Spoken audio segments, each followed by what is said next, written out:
Mrs. Eliane Elias, welcome to the 30th edition of the Montreal Jazz Festival, and I'm very honored to have you here with us at this interview. Thank you. It's not your first time in Montreal, not the first time at the Jazz Festival neither, I think, eh? No, it's not. I was actually talking last night with someone trying to figure out how many times I have been here. And I recall that the first time I came was with the group Steps Ahead. Yes. And years later, we had a reunion with Steps Ahead and we came back. I also have played Montreal with Randy Brecker back in the 80s as we were co-leading a band. I played with the Mingus Dynasty Band, also in 85, back then. And then again, I played my own projects the last 3 times that I've been here. So I think I played with the Dreamer CD and I played with the Bill Evans tribute. So I believe it's the 7th or 8th time that I'm here, and I'm very happy to be back. I would like to talk about your life before you moved to New York in the 80s. Like, well, first you were born in Sao Paulo in Brazil, and you learned quite early at the age of 6, I think, piano, classic piano. And your mother was also a pianist, right? Right, yeah. So how was the atmosphere in the house with all this music around, and the Brazil music, of course, and the jazz and everything? Yeah, well, you know, it was really a wonderful time to be growing up, and it was a very fortunate environment for me because, as you mentioned, my mother played classical piano, but she had a great collection of jazz records, and so we heard jazz in the house all the time. And the Brazilian music was exploding. You know, bossa nova was everywhere, and you could hear on TV, on radios, on the streets. So that music was there as a part of my DNA, you know, part of really what I am. And the jazz in the house and the classical, so all of that together was really wonderful. And then when I was actually 7 years old, I started taking piano lessons, and soon was known to be a child prodigy, you know, doing TV shows, doing things in Brazil. I was accepted into a great school of music in Brazil when I was 13. By the time I was 15, I had done the whole program and I started teaching there.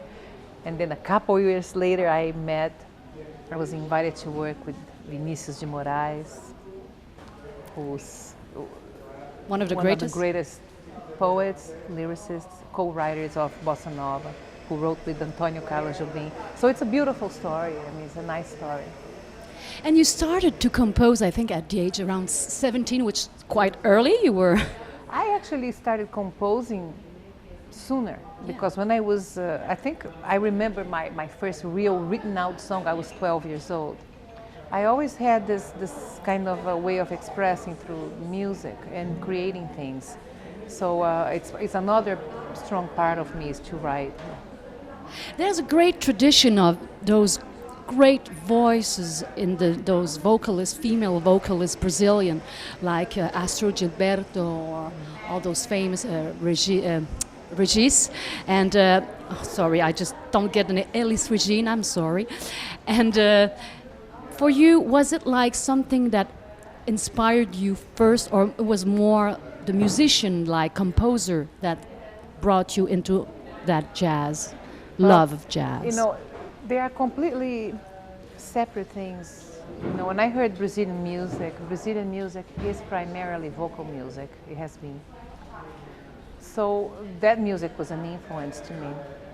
But a lot of the people that sang in Brazil were not the singers, they were the songwriters. Elis Regina, yes, she was a singer. Astrud Gilberto happened, you know, there's a very cute story about Astrud Gilberto. Yeah. She was the wife of João Gilberto, and she was in a studio when João Gilberto was recording with Stan Getz, that famous The Girl from Ipanema. So she was sitting there, and the singer didn't come. So they said, Astrud, can you sing this? Okay, I'll sing. And she waited tall and tan, and The Girl from Ipanema. It was a huge boy, sorry. And it happened like that, you know. And so Brazilians have a different way of singing in a certain way, which is more singing about, it's intimate, it's about floating in rhythm that we have. It's something interesting. But my influence in jazz was really instrumental. I was taken completely by Art Tatum, by Bud Powell. I transcribed all of the greats like them and like Bill Evans and Oscar Peterson, even Keith Jarrett and Herbie.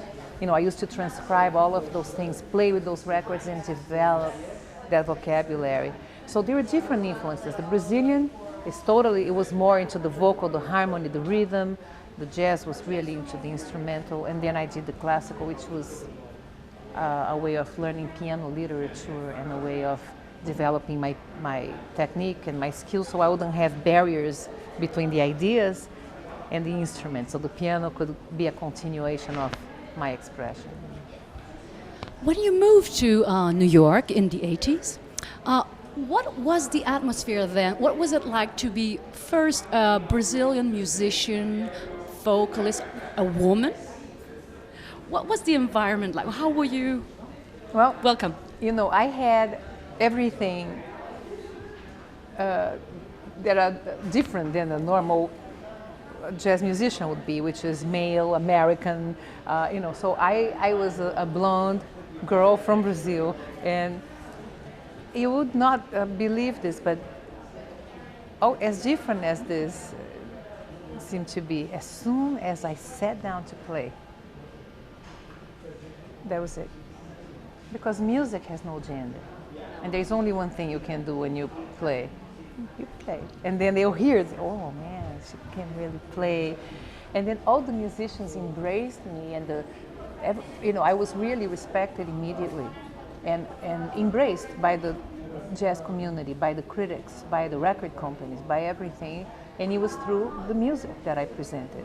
So then you forget, you know, you don't, then you go, wow. Then you might say, wow, a girl playing like that, you know. And I came to the scene before a lot of other women players or singers came. So I came some years earlier. So I was kind of, besides Mary McPartland, who's a lot older than me, and Mary Lou Williams, I was kind of pioneering on this area, and it was fantastic. You know. So I guess they were quite impressed by all your musicianship and all your... I was accepted, yes. I was really embraced and you know, respected. It was wonderful.